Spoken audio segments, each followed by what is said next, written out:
Halo semuanya, kami dari kelompok 2. Saya dengan Valentino Rosihartono. Saya Dilan Claudiustan. Nama saya Evan Wismadandiswara. Nama saya Syuselina Ciarnova dan hari ini kami akan menjelaskan representasi pengetahuan kelompok. Di sini representasi mengenai deskripsi singkat dari diri kami masing-masing anggota kelompok menggunakan prinsip jaringan semantik. Perkenalkan, nama saya Valentino Rosihartono dengan NPM 2307123111. Sekarang saya akan menjelaskan note dari Valentino Rosihartono. Yang pertama adalah Valentino Rosihartono merupakan mahasiswa yang berkuliah di Universitas Atmajaya Yogyakarta, yang dimana Universitas Atmajaya Yogyakarta ini memiliki fakultas yaitu FTI, Fakultas Teknologi Industri. Dan di dalam Fakultas Teknologi Industri tersebut terdapat prodi informatika.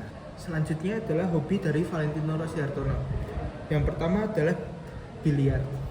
Di hobi biliar terbagi menjadi dua jenis, yaitu pool dan snooker. Dalam jenis pool terbagi menjadi 4 game. Yang pertama adalah 8 ball, yang kedua adalah 9 ball, yang ketiga adalah 10 ball, yang terakhir adalah 15 ball. Lalu hobi dari biliar ini membutuhkan meja biliar, bola biliar, dan juga stick biliar. Lalu sekarang hobi yang kedua yaitu bermain game. Di dalam bermain game ini terbagi menjadi dua jenis, yaitu mobile dan juga PC. Di dalam jenis mobile membutuhkan baterai dan juga jaringan. Di dalam jenis PC membutuhkan jaringan dan juga tegangan listrik. Perkenalkan, saya Dilan Claudiustan dengan NPM 23071296. Saya merupakan mahasiswa dari Universitas Atmajaya Yogyakarta. Di dalam UAJ tersebut memiliki Fakultas Teknologi Industri dan di dalam FTI memiliki informatika. Kali ini saya akan menjelaskan mengenai note Dilan Claudiustan. Dilan Claudiustan berumur 19 tahun, lahir di Jakarta pada tanggal 4 Juli 2005. Dan Dilan Claudiustan memiliki dua hobi. Yang pertama adalah bermain gitar. Bermain gitar memiliki dua jenis, yaitu elektrik gitar dan akustik gitar. Dan permainan gitar membutuhkan amplifier untuk bermain, membutuhkan alat gitarnya, dan membutuhkan pick juga untuk bermain. Lalu untuk hobi yang kedua, Dilan Claudiustan memiliki hobi bermain game. Game dibagi menjadi dua jenis, yaitu PC dan konsol. Pada PC memiliki permainan Minecraft dan juga Valorant. Lalu pada game konsol memiliki game Animal Crossing dan juga Legend of Zelda. Selanjutnya saya akan menjelaskan note berikutnya, yaitu saya sendiri Jocelyn di sini sebagai NPM 2307122289. Kondisi di sini Jocelyn adalah mahasiswa di UAJY, di mana UAJY memiliki fakultas yaitu FTI dan informatika merupakan bagian dari FTI. Berikutnya, Jocelyn memiliki teman yaitu Evan dengan NPM 2307124115, dan selanjutnya Jocelyn memiliki hobi di sini yaitu menonton film, di mana film favoritnya yaitu ada The Lion King dan juga Avenger. Berikutnya di sini Jocelyn bercita-cita menjadi seorang pengusaha dengan tujuan menjadi sukses dan juga berpenghasilan. Dari sukses dan berpenghasilan tersebut, Jocelyn memiliki 3 tujuan. Di sini yang pertama adalah investasi, yang kedua adalah membeli rumah, dan yang ketiga adalah traveling. Untuk investasi sendiri, Jocelyn ingin berinvestasi berupa tanah dan juga emas antam.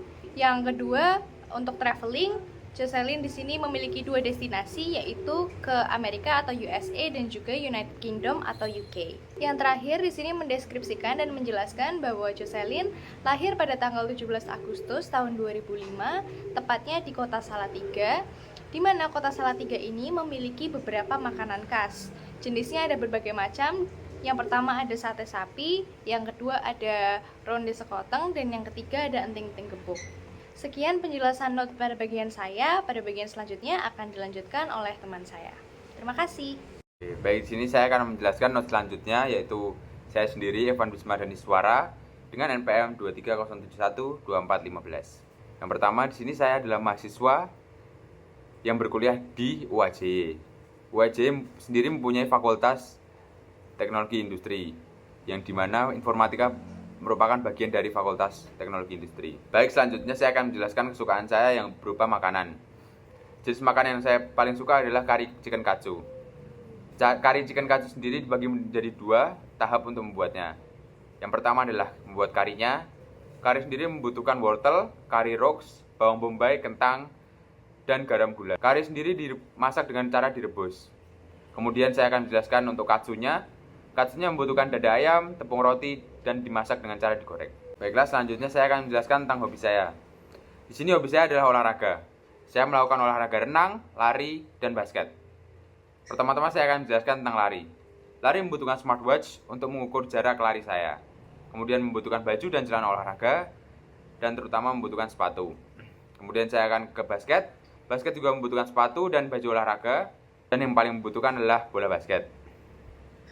Dan terakhir saya akan menjelaskan tentang renang. Untuk renang sendiri membutuhkan baju renang dan kacamata renang. Sekian dari saya, terima kasih. Nah, setelah membahas not dari data diri kelompok kami masing-masing, di sini saya ingin menambahkan apa saja keuntungan ataupun kerugian dari metode representasi pengetahuan jaringan semantik. Untuk keuntungan sendiri, yang pertama, relasi antar konsep yang eksplisit. Di sini, jaringan semantik memodelkan pengetahuan sebagai himpunan konsep yang saling terhubung dengan relasi yang jelas. Ini membuat pemahaman akan keterkaitan antar konsep menjadi lebih mudah karena setiap hubungan diilustrasikan secara langsung dan jelas dalam sebuah graf yang menggambarkan bagaimana konsep yang satu berhubungan dengan konsep yang lainnya. Baik, yang sekarang yang kedua adalah pemodelan yang fleksibel. Pemodelan fleksibel adalah jaringan semantik dapat dengan mudah diperluas dengan menambah konsep atau hubungan baru tanpa perlu merombak keseluruhan struktur. Hal ini membuatnya cocok untuk memodelkan pengetahuan yang dinamis atau pengetahuan yang terus berkembang. Yang ketiga, itu mudah dipahami oleh manusia karena representasinya bersifat visual dan berbentuk graf yang menghubungkan node dengan edge. Jaringan semantik itu relatif mudah dipahami oleh manusia, bahkan untuk orang-orang yang tidak ahli dalam bidang AI. Keuntungan yang keempat adalah pendukung inferensi logis. Dengan relasi yang eksplisit, mesin dapat melakukan inferensi logis berdasarkan hubungan yang ada. Misalnya, jika ada hubungan A adalah B dan B adalah C, mesin dapat menyimpulkan bahwa A adalah C. Ini sangat berguna dalam sistem berbasis aturan dan logika. Untuk kerugian sendiri dari metode representasi pengetahuan jaringan semantik, yang pertama ada kompleksitas dan pengelolaan data yang besar. Jadi ketika pengetahuan yang diwakili sangat luas ataupun rumit, jaringan semantik bisa menjadi sangat kompleks dengan banyak node dan relasi di dalamnya. Tentu saja, ini akan membuat sulit untuk dikelola dan juga untuk diproses, terutama untuk pengetahuan yang besar dan juga terdistribusi. Yang kedua adalah kesulitan dalam menangani ketidakpastian.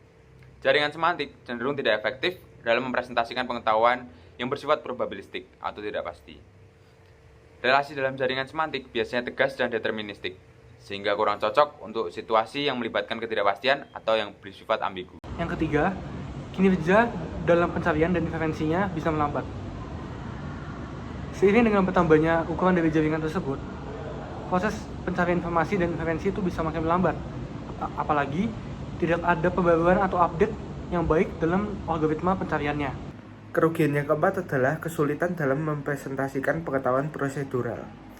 Jaringan semantik lebih cocok untuk pengetahuan deklaratif yang menyatakan apa yang diketahui daripada pengetahuan prosedural yang berfokus pada bagaimana melakukan sesuatu. Ini bisa menjadi keterbatasan jika sistem perlu mempresentasikan pengetahuan mengenai proses atau langkah-langkah suatu tindakan. Baiklah, sekian presentasi dan penjelasan dari kelompok kami. Terima kasih.